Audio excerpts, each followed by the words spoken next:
Hello everyone.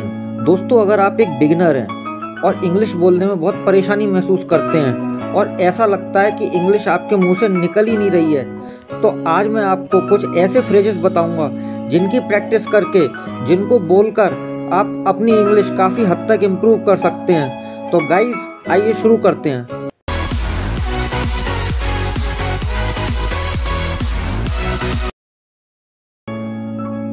दोस्तों, अगर आपको किसी को अपनी बात बतानी हो तो आप उससे कहेंगे, अरे ज़रा मेरी बात सुनो, मेरी बात सुन लो ज़रा। तो इसको आप इंग्लिश में कैसे बोलेंगे? तो दोस्तों ध्यान दीजिए, इसको इंग्लिश में आप बोलेंगे listen to me, listen to मी।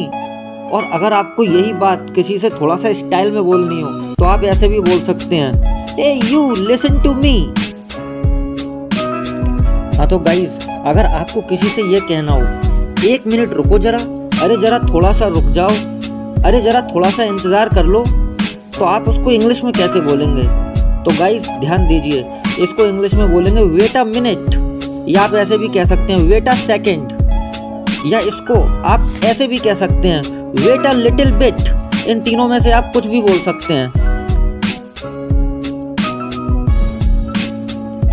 दोस्तों, अगर कोई चिल्ला रहा है और आपको उससे चिल्लाने से मना करना है तो आप उसको कहेंगे चिल्लाओ मत, अरे भैया चिल्लाओ मत बिल्कुल भी।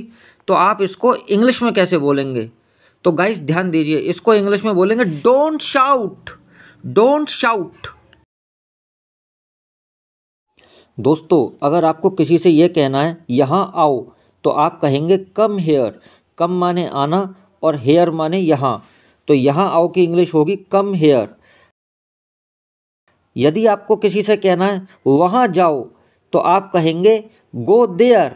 गो का मतलब जाओ और देयर माने वहाँ, तो वहाँ जाओ, तो आपको कहना चाहिए गो देयर।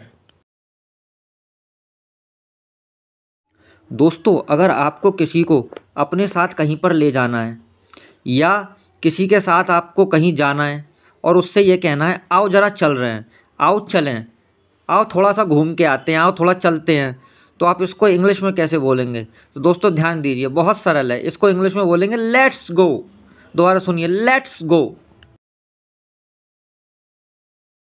दोस्तों, अगर कोई बहुत ज़्यादा टेंशन में हो, बहुत ज़्यादा चिंता में हो, डिप्रेशन में कोई आ जाए, तो आप उससे ये अक्सर ऐसे कहते हैं कि चिंता मत करो, चिंता करने की कोई ज़रूरत नहीं है। तो अगर आपको किसी से ये कहना है कि चिंता मत करो, चिंता करने की कोई ज़रूरत नहीं है, तो आप इसको इंग्लिश में कैसे बोलेंगे? तो दोस्तों ध्यान दीजिए, इसे इंग्लिश में बोलेंगे नो नीड टू वरी। दोबारा सुनिए, नो नीड टू वरी। दोस्तों, अगर कोई किसी चीज़ की ज़िद करता है और बिल्कुल भी बात नहीं मानता है, तो हम अक्सर उससे ऐसे कहते हैं, अरे भाई ज़रा मान जाओ, ज़रा सब्र कर लो, अभी थोड़ा सा सब्र कर ले भाई। तो इसको आप इंग्लिश में कैसे बोलेंगे? तो दोस्तों ध्यान दीजिए, इसे इंग्लिश में बोलेंगे हैव पेशेंस। दोबारा सुनिए, हैव पेशेंस।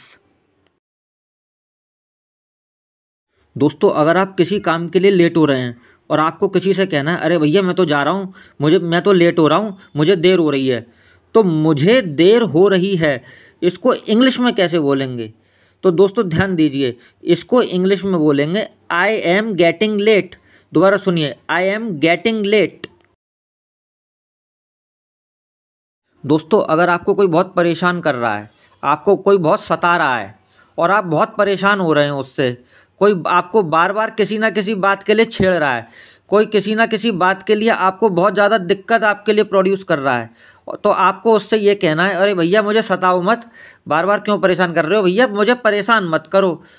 तो मुझे परेशान मत करो या मुझे मत सताओ, इसको इंग्लिश में कैसे बोलेंगे? तो दोस्तों ध्यान दीजिए, अगर आपको ये बात किसी को इंग्लिश में कहनी है तो आप कहेंगे डोंट टीज मी।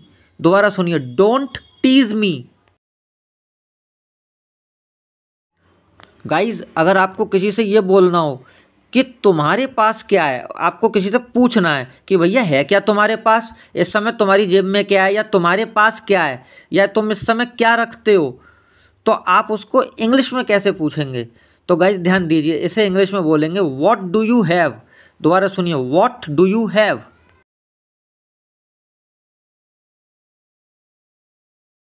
दोस्तों, अगर आपको किसी से ये कहना है कि दरवाजे की कुंडी लगा दो। मान लीजिए दरवाज़ा खुला हुआ है और आपको किसी से ये कहना है, अरे भैया ज़रा दरवाजे की कुंडी लगा दो, तो इसको इंग्लिश में कैसे बोलेंगे?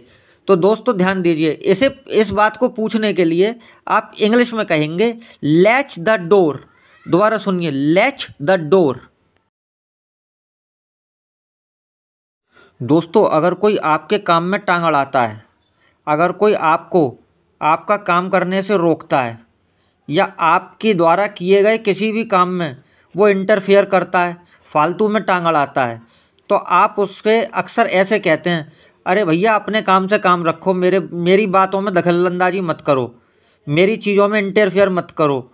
तो अगर आपको उससे ये कहना है कि अपने काम से काम रखो, तो इस बात को आप इंग्लिश में कैसे बोलेंगे? तो दोस्तों ध्यान दीजिए, इसको इंग्लिश में कहेंगे माइंड योर ओन बिजनेस। दोबारा सुनिए, माइंड योर ओन बिजनेस।